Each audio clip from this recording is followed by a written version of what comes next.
Bendiciones, mis amados hermanos, y hoy continuamos otro día más hablándoles acerca de esta armadura teológica bellísima que es la sanidad divina.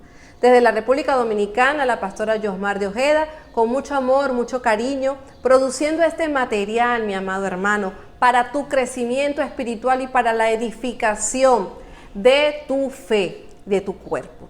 Así como dijimos en la armadura teológica pasada, es necesario que la fe, amado hermano, que tu fe crezca, tu fe siga cada día creciendo. ¿Para qué? Para que te puedas apropiar y te apropies de la palabra decretada por Jesús. Hay una promesa muy hermosa que dice: en mi nombre pondrán las manos sobre los enfermos y estos sanarán. Esta es una señal que debe seguir a todo creyente. La sanidad divina es parte integral del cristiano.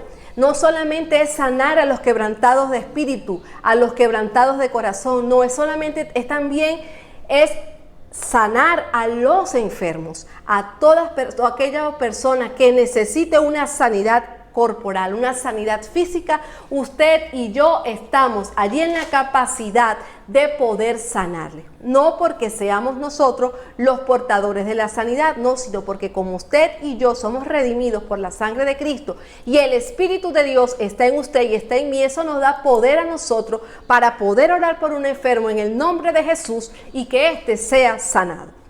Fíjense que la comisión del Señor allí en el libro de Marcos dice: sanad enfermos. Por todas partes a donde ustedes vayan, pongan las manos sobre los enfermos. No solamente Jesús envió a sus discípulos a predicar las buenas nuevas de salvación, a predicar el evangelio del reino. No solamente los envió eso, los envió también a suplir y a satisfacer las necesidades de las personas. Cuando vemos a Jesús allí, entre la multitud y viendo que no tenían nada que comer, la palabra del Señor dice que Jesús se compadeció de la multitud, se compadeció de las personas. ¿Y qué hizo? ¿Qué vamos a hacer con todas estas personas? Despáchalos, Señor, para que se vayan a su casa y entonces puedan comer. ¿Y qué le dijo Jesús? No podemos despacharlos así. Entonces, pensando el Señor siempre en la necesidad del ser humano, ¿qué hizo, mis amados? Hizo el milagro de la multiplicación de los panes y los peces. Y fue tanta la producción y fue tanta lo que Dios multiplicó aquella manifestación preciosa que dice que de todos sobraron como 12 cestas y todos quedaron llenos. Me imagino que mucha gente también llevaría a su casa esa provisión divina que Dios le dio. Asimismo, Dios tiene para ti y tiene para mí exceso de sanidad, exceso de poder, exceso de amor, exceso de misericordia, exceso de benignidad. ¿Por qué? Porque Él es Dios. Él nos amó primero a nosotros. Nosotros le amamos a Él porque Él nos amó primero.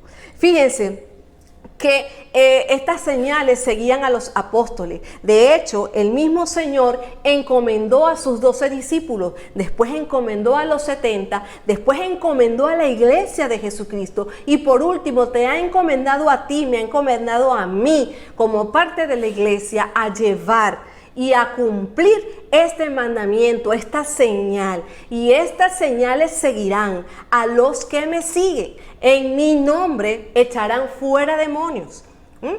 En mi nombre sanarán enfermos. Es decir, es una promesa de la cual tú tienes que apropiarte, pero solamente te apropiarás es con la fe del Hijo del Hombre. Es con esa fe que tú vas a apropiarte y es por esa fe que la sanidad en el cuerpo de los demás se va a manifestar. Y no solamente en el cuerpo de otros, sino en tu propio cuerpo. Ponte la mano allí sobre tu enfermedad, sobre lo que te está sucediendo. Fíjense que hay muchas veces que nosotros mismos decimos esta frase: no, porque es que mi enfermedad no me permite hacer tal cosa. No, porque es que yo sufro de migraña, un ejemplo. No, porque nos hacemos de la enfermedad como algo propio. Es decir, mi enfermedad, no, yo no puedo hacer tal cosa porque mi enfermedad me limita. No, porque mi enfermedad, y nos apropiamos más de la sanidad, nos apropiamos de la enfermedad. Y esto, amado hermano, está incorrecto, porque la Biblia dice que conforme a tu fe se ha hecho, que nosotros somos lo que nuestros labios dicen de nosotros. Si tú dices que esa es tu enfermedad, que esa es tu migraña, que esa es tu limitación, pues lamentablemente ya Satanás se ha apoderado de tu pensamiento y se ha apoderado de tu cuerpo. Por eso es que yo te invito en esta hora a que juntamente conmigo pues saquemos fuera la incredulidad. ¿Cómo la vamos a sacar? Por medio de la fe. Tenemos que tener palabra. Lo único que va a sacar la incredulidad del corazón tuyo y mío es la palabra, la abundancia de palabra. Fíjense que la Biblia dice que la fe es por el oír. ¿Y el oír qué? El oír fábulas, el oír cuentos, el oír historias. No, amado, es el oír la palabra de Dios. Entonces, la palabra de Dios es lo que me va a llevar a mí a hacerle frente, a resistir allí a la incredulidad. Gloria a Dios. Fíjense también que es una promesa para todos nosotros. Amado, no es la voluntad de Dios que tú estés postrado. Con el dolor de mi alma te lo digo. No es la voluntad de Dios que tú estés postrado en una cama, que tú estés postrado en una silla de ruedas. Esa no es la voluntad del Señor. Tú tienes que autoanalizarte, tú tienes que ver y escudriñar tu vida. Es pedirle al Espíritu Santo que escudriñe tu corazón para que veas por qué estás en esa situación. ¿Por qué tú estás en esa situación? Hay enfermedades, amado, que no son para muerte, sino para que el Hijo de Dios se glorifique. Entonces, si nosotros proclamamos que vamos a sanar los enfermos, que es una promesa que Dios nos ha dado, ¿por qué estás postrado? ¿Por qué estás en ese lugar? ¿Por qué la sanidad divina en ti no se ha hecho una realidad? ¿Por qué no se ha hecho una realidad la sanidad divina en tu vida? Yo te invito a que tú medites sobre esto. Gloria a Dios. Y que puedas allí meterte con el Señor, tomarte un momento de adoración. Si quieres parar este video, pues lo puedes parar. Y que tú mismo en tu casa, tú medites acerca de esto. Esto no son simplemente enseñanzas, cosas que nos aprendemos y las decimos. No, es vivencia. Porque el Evangelio es vivir. El Evangelio es un constante vivir en el Señor. Son experiencias nuevas cada día. Eso es el Evangelio. El Evangelio no se trata de una religión. El Evangelio no es religiosidad. El Evangelio, amado, se lleva en el día a día. Yo te invito a que tú puedas allí reflexionar en cuanto a este tema y prosigamos. El que en mí cree, las obras que yo hago, Él las hará también y aún mayores. ¡Qué bendición! ¡Qué bendición poder experimentar la sanidad! Amado, le habla a una persona que pudo experimentar la sanidad hace muchos años atrás. Sufría de una enfermedad que no era para muerte, pero sí estaba afectando muchísimo mi vida. Y el primer milagro que el Señor hizo en mí fue sanarme y librarme de esa enfermedad. Por eso es que soy testigo de esto. Yo no te estoy hablando porque escuché, porque me lo contaron. No, te está hablando una persona que fue testigo de la sanidad que Dios operó en mi vida.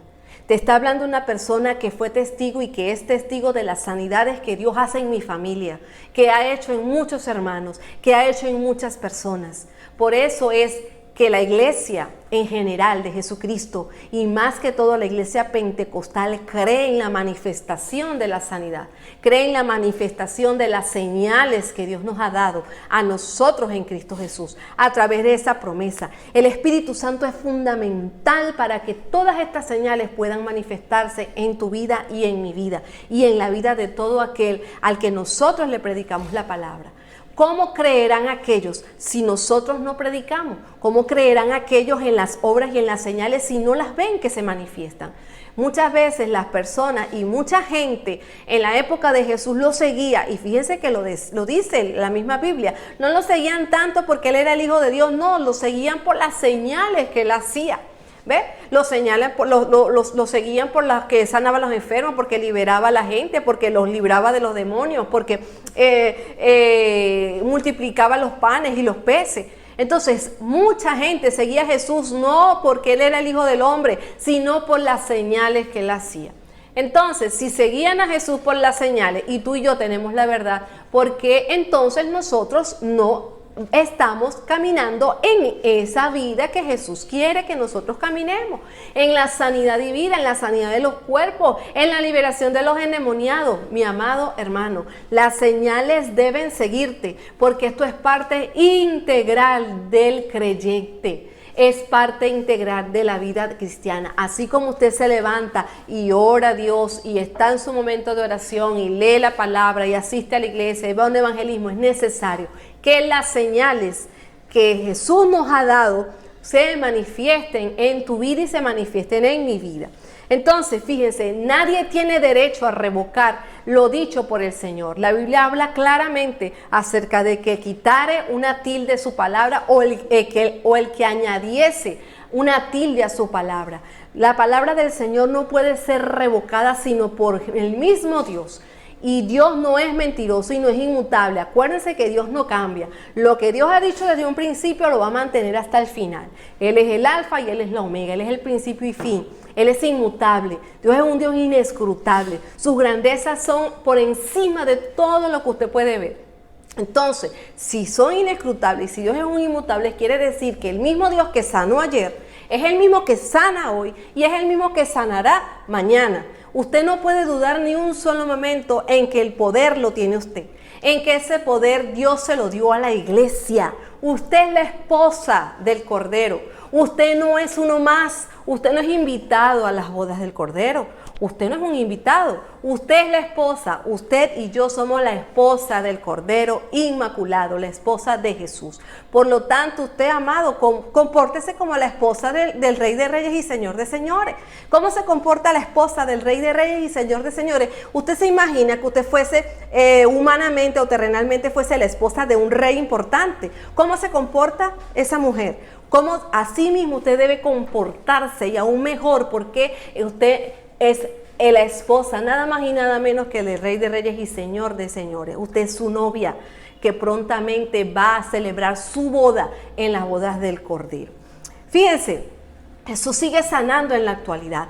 Cuando nos remontamos en la cena del Señor, en lo dado y advertido en 1 Corintios, en el capítulo 11, específicamente el versículo 30, dice que por causa de esto hay muchos enfermos entre vosotros. ¿Por qué habla la Biblia y por qué yo quiero hacer referencia a esto?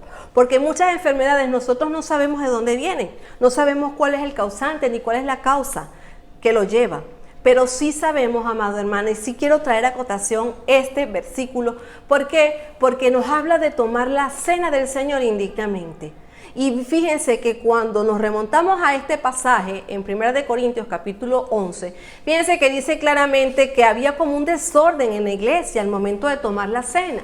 Porque había un desorden, porque simple y llanamente, amado hermano, las personas asistían a celebrar la cena del Señor, pero sin haber comido en su casa. ¿Y qué pasaba? Que llegaban todos desesperados a querer comer y tragar, discúlpenme la palabra, a tragar y a comer allí para celebrar la cena del Señor, un acto que tenía que ser un acto muy solemne, un acto muy